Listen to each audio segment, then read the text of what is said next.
الحمدللہ والصلاة والسلام علی رسول اللہ۔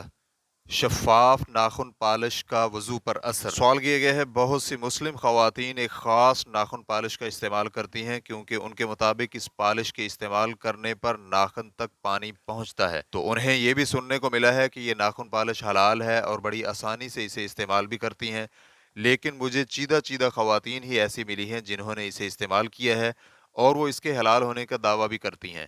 تو سوال یہ ہے کہ کیا یہ پروڈکٹ واقعی حلال ہے کہ اس پر وضو بھی ٹھیک ہوگا؟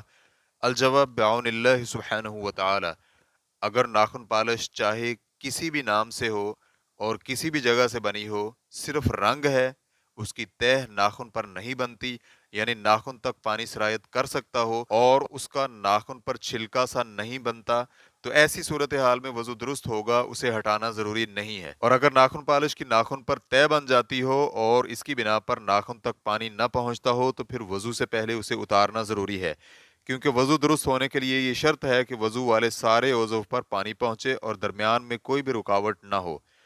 ہمارے پاس سوال میں مذکور ناخن پالش کے اجزائے ترکیبی اور کیفیت کے بارے میں مکمل طور پر معلومات نہیں ہیں۔ اسی طرح ہم یہ بھی نہیں جانتے کہ وہ کس طرح بنائی جاتی ہے اور اس پالش کو بنانے والی کمپنی ناخن تک پانی پہنچنے کی وضاحت کیسے کرتی ہے کہ ناخن تک پانی پہنچتا ہے یا صرف نمی پہنچتی ہے۔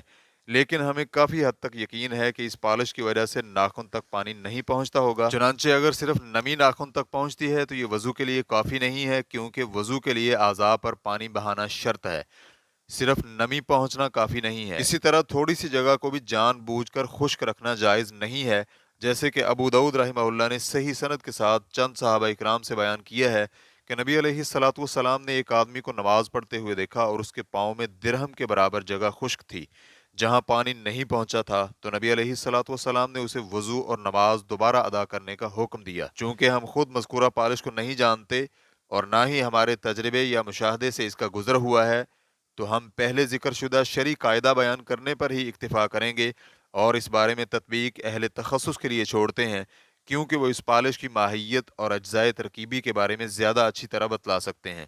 چنانچہ اس کے متعلق اہل تخصص، دیندار اور قابل اعتماد لوگوں سے پوچھنا زیادہ بہتر ہوگا۔ اور اگر فرض کریں کہ اس قسم کی پالش پانی کے لیے رکاوٹ نہیں بنتی، تو اس طرح کی پالش کو اسلامی پالش کہہ کر کھلے عام لگا کر پھرنا جائز نہیں ہوگا، کیونکہ یہ زینت ہے اور غیر محرم مردوں کے سامنے اظہار زینت جائز نہیں ہے۔ واللہ تعالی اعلم۔